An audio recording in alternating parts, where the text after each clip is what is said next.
Senator Kane, Senator Ernst, please. Thank you, Mr. Chair, and thank you, General Haugh. It's good to see you, and I want to thank your family as well for joining you today. We appreciate their support.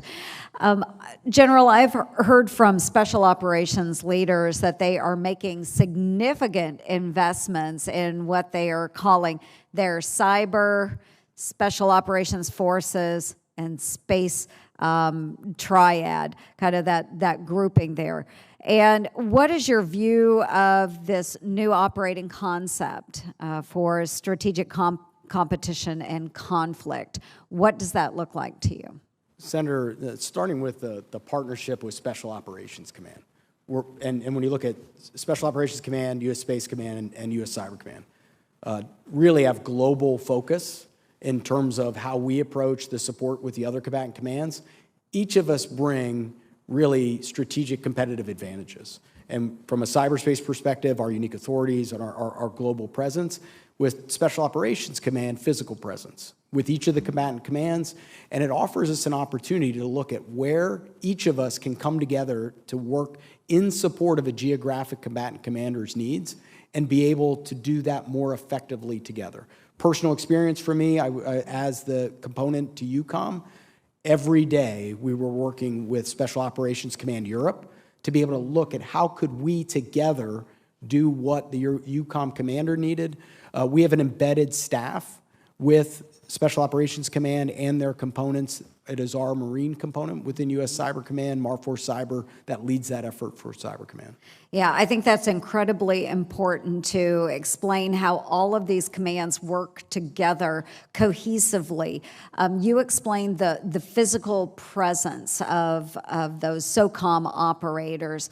Can you also explain how that ties in with Space Force then as well? So, Senator, when we think about what those challenges are, and we think about the resiliency that is going to be required as we think about what potential future conflict could look like, how do we ensure both a redundant set of communications? Much of that's going to be built on space. So the partnership between Cyber Command and Space Command and the Space Force is really inextricable in terms of how we think about the support to the Joint Force.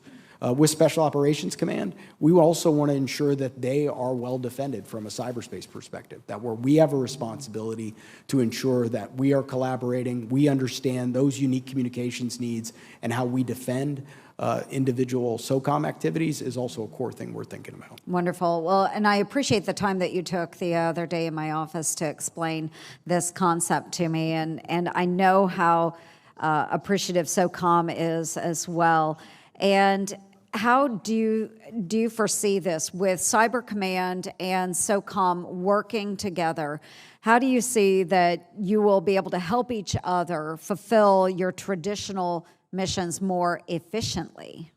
In the way that we approach it right now, Senator, we're looking for what is those hard requirements that a geographic combatant commander needs, and those are the areas that we're focused on. How do we work together to achieve something that would have been more difficult independently?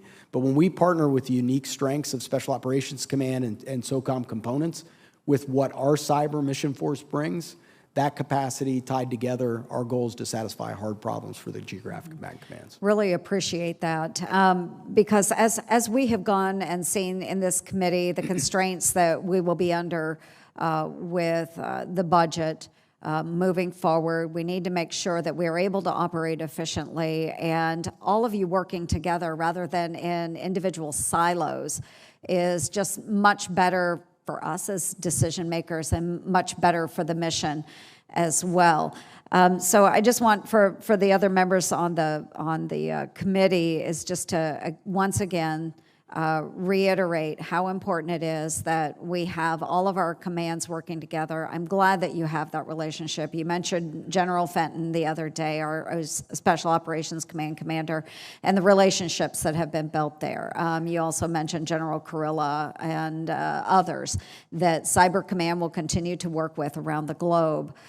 So really appreciate that. How important it just from your perspective, I'm saying it, but from your perspective, how important it is that Cyber Command remain tied in with all of these other combatant commanders and the relationships there.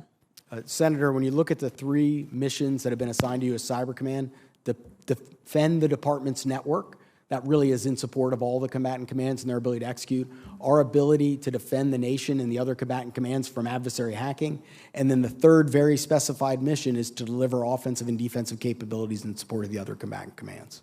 Very glad to have you being nominated into this position, General Haugh, and once again, thanks to your family as well for being here. Thank you, Mr. Chair.